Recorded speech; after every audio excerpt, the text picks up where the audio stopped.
been in a group of people and had an answer to a problem or a question that was asked, or a solution to a problem, or had an idea to fix something, or a new idea to introduce, and feel like you weren't heard? Feel like you were dismissed? Feel like people didn't actually listen to what you were saying? Even worse, someone else says the exact same thing, and you're like, that's what I just said. Have you ever experienced that? Hi, my name is Tami, and welcome to the Full Weight of Joy podcast. I'm so glad you're here, and this is what we're going to talk about today. This wasn't the podcast that I was expecting to drop today, but this is a question that multiple people and several of my clients have come to me with this, and I thought it would be a great just to talk about it for a moment. So this will be a shorty episode, but I think that it's going to hit home for some of you, and it also kind of sets up some of the next podcast episodes, I don't know why it's such a hard word today.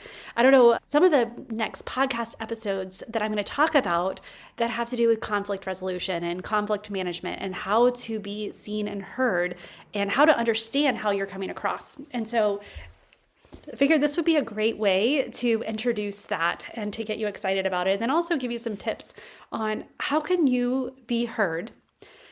How can you be seen? How can you get your point across when you feel like you're not? And let me set the scene here a little bit. First of all, if you are watching on YouTube, that this is not my normal recording location. I am actually in Germany right now with Kyle's family, and the kids are at home with grandparents. Like, they are having a blast and finishing up the school year.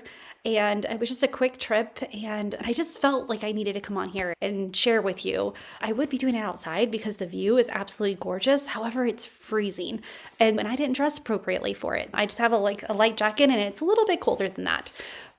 But I digress. Here we are. When we're in a room, especially the more crowded it is, I know that there's some of you who are like, nope, I get my point across no matter what. But let's just say for the majority of us, a lot of times we'll have a great idea. We'll have the answer, or at least have some suggestions of how we can get to the answer. And we feel like we're not heard. Or we have an initiative that's important for the organization, whether it's ministry, whether it's a business, whether it's even a family. And we have an initiative that we want to push, a value that we need to envelop and to grow. And people don't realize why. So I just want to talk about that for a minute with you, because being heard is really important, because I have no doubt that idea, that solution, that answer is the one that everyone's looking for. It has nothing to do with the answer itself that they're not listening to. We are inundated with information.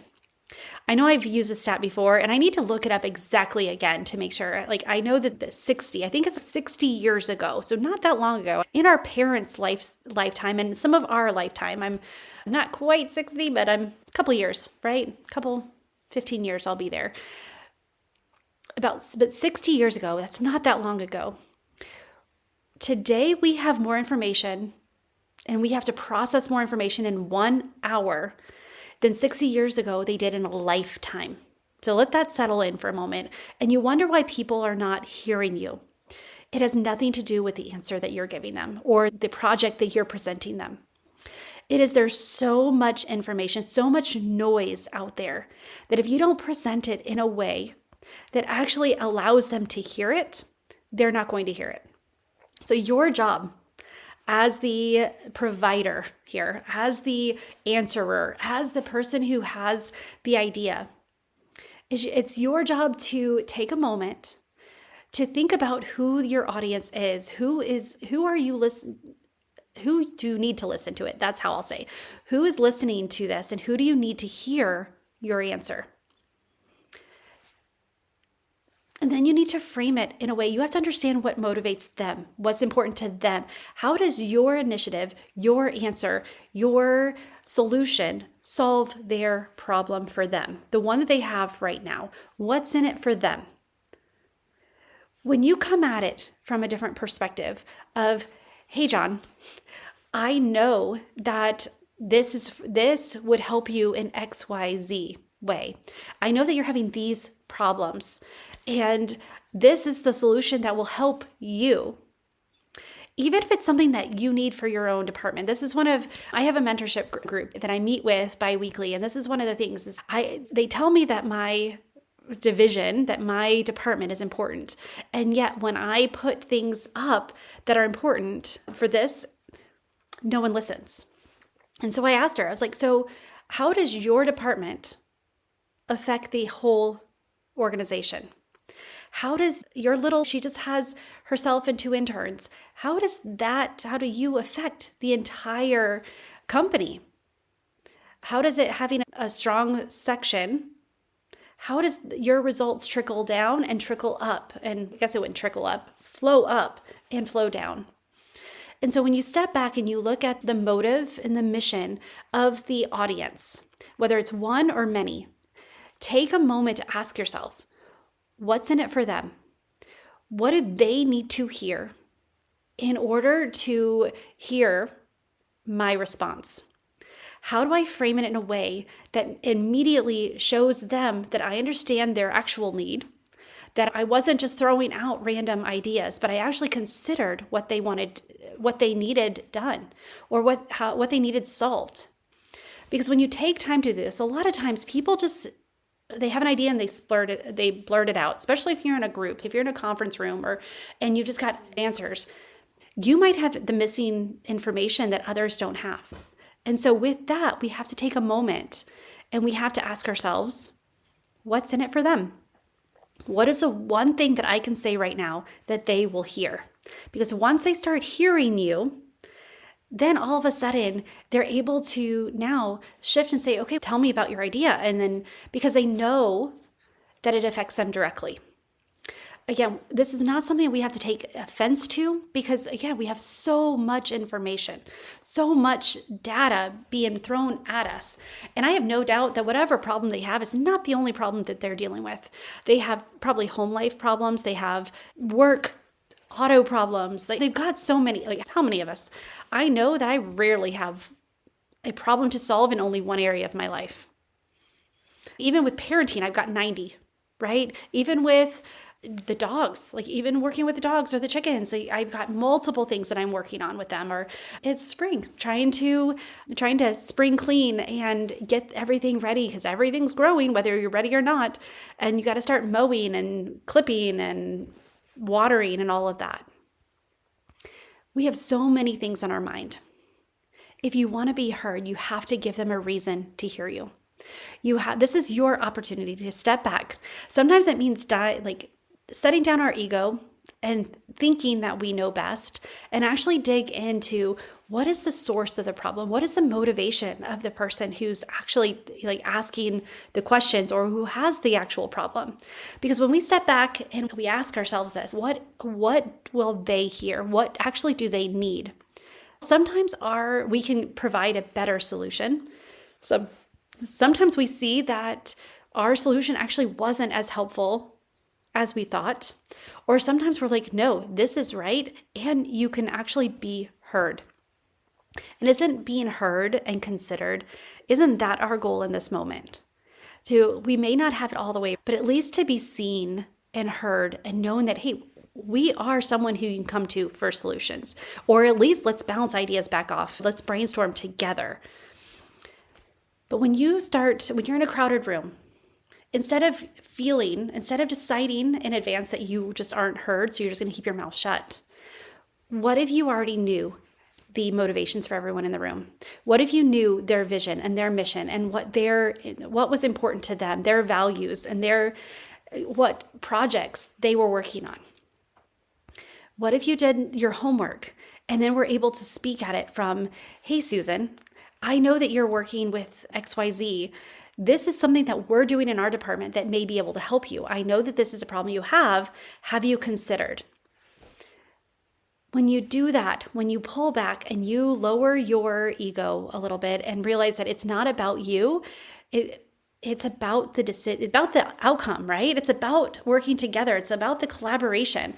It's about having your information with their information makes a better product, a better outcome. Even with your family, This is something that I am working on with my son, is when I'm asking him questions, instead of coming at him with the solution, understanding what motivation does he have in this moment. Typically, it is to control the situation and to prove that he's almost a man and know that he knows what to do. But if I understand that, then instead of coming out with solutions, then I get to ask him questions to help him see that he may not have thought everything all the way through. But when you step back and you look and you ask, what is the motivation of the person in front of me? How can I make myself heard by them? How can they see me and see me as an ally instead of a competitor or a threat or more noise? A lot of times when they're listening, they're not actually listening. How many times have you been and you listen to somebody, you even look in them in the eyes, and then all of a sudden you're like, oh wait, can you repeat that? I was thinking of something else. So much noise is going on that when we talk about it from what's in it for them, it snaps you out. It sets you apart. And then it lets the audience know, the listener know, that I've considered your needs. This is not just what I think, but this is what I've done my research and what I believe will help you. Who doesn't want to be helped, right? We all need help. We all need support. We all need guidance. We all need additional ideas. When you walk into a room, know the motivations of the room.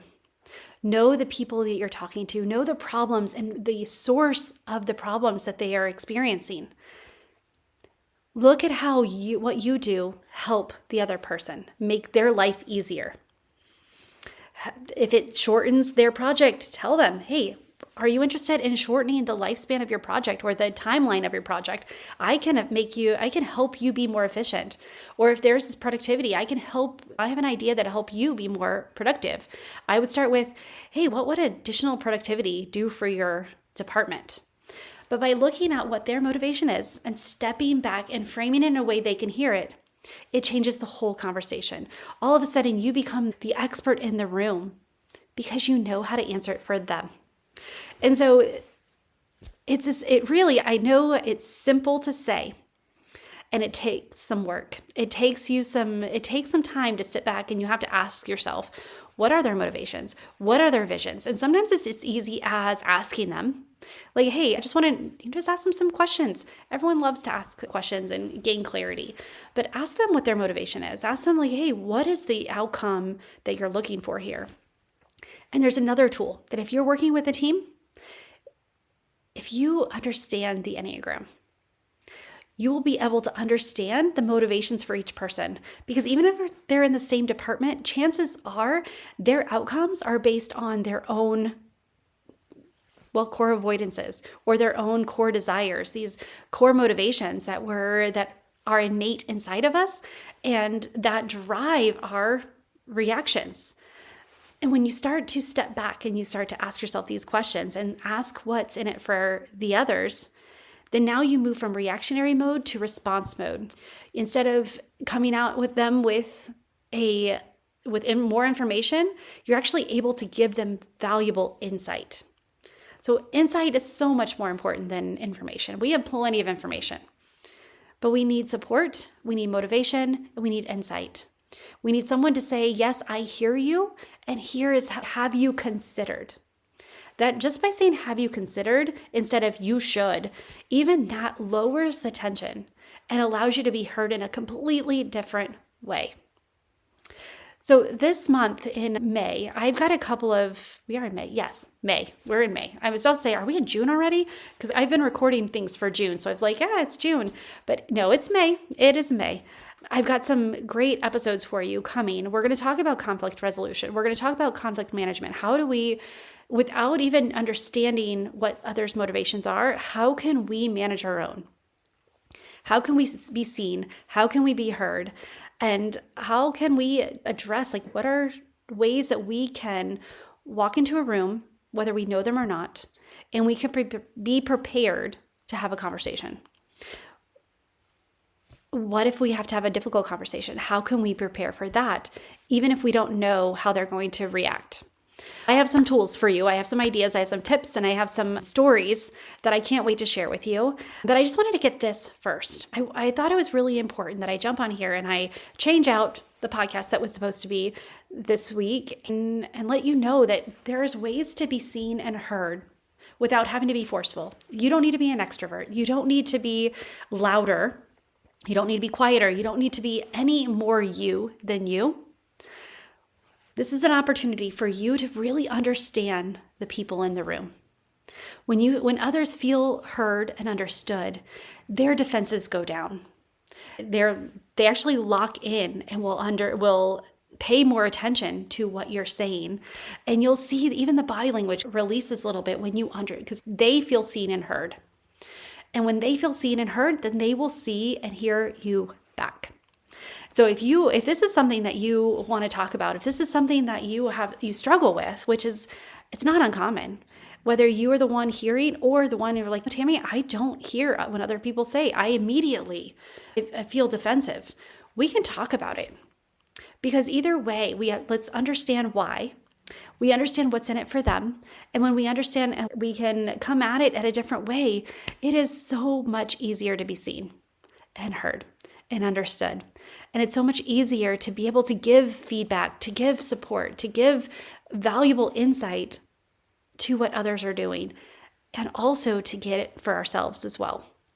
Because when we lower our defenses and we become better listeners, and when we start to look at what the needs of others are in the room, others will start to understand ours as well. And so I can't wait to share more with you. I can't wait to share conflict resolution. I can't wait to talk about the Enneagram more. It's been a while. It's been a minute since I've talked about the Enneagram. And it's one of the things that I have a coach who is helping me really hone some of my messaging. And she's like, Tami, I've watched the last 10, 12 episodes of your podcast, and you have rarely mentioned some of the things, like your core perspective. And that's one of the things that I promised her I would start doing, is sharing more of my core perspective with you.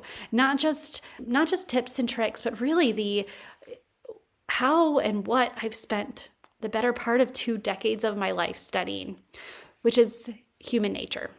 Back in, even when I was in the Air Force, my job was people. It was helping the people who worked under me get what they needed, the people who work or above me get what they needed, and to manage both in a way that used tools efficiently and effectively. So management and people have been my thing. And so one of the things that has helped me is the understanding the Enneagram. I wish I had it back when I was in the Air Force. I think that it would have been a lot easier to understand my boss and the people who worked for me or with me, really. They were way smarter than I am.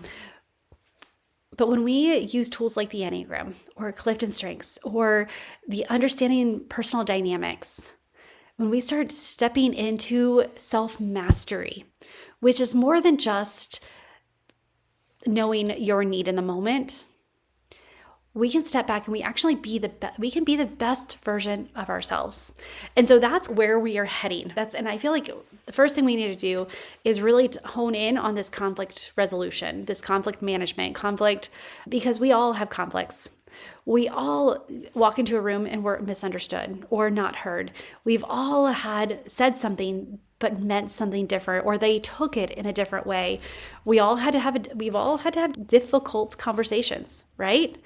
And so wouldn't you like a tool that helps you with all of that? That by understanding your own tendencies, your own nature, it will help you walk in and understand how you want to respond and the insight you want to give, or how you want to be received or perceived. So if you knew that there was a tool that could help you, wouldn't you want to know about it? Well, that's what I'm going to share this next couple of weeks, the next couple of podcast episodes. And I want you to send me questions. If you have questions about any of this or anything else that we talk about, no questions are off the table. You know that. Send me a message on LinkedIn or Instagram. Those are the two that I get all the time. I've been hanging out on LinkedIn lately. If you haven't gone over there, then I would love to chat with you there. And if you haven't tried the Purpose Mapping Quiz, I highly suggest that you do it. We all have a purpose archetype. We all have this limiting belief, or we want more. I love it when I just want more and I don't know what more is. I can help you with that. And the purpose mapping quiz is the first step. And so send me an email or go to TamiMarieCoaching.com/quiz and take the 7-question. It takes 2 or 3 minutes max.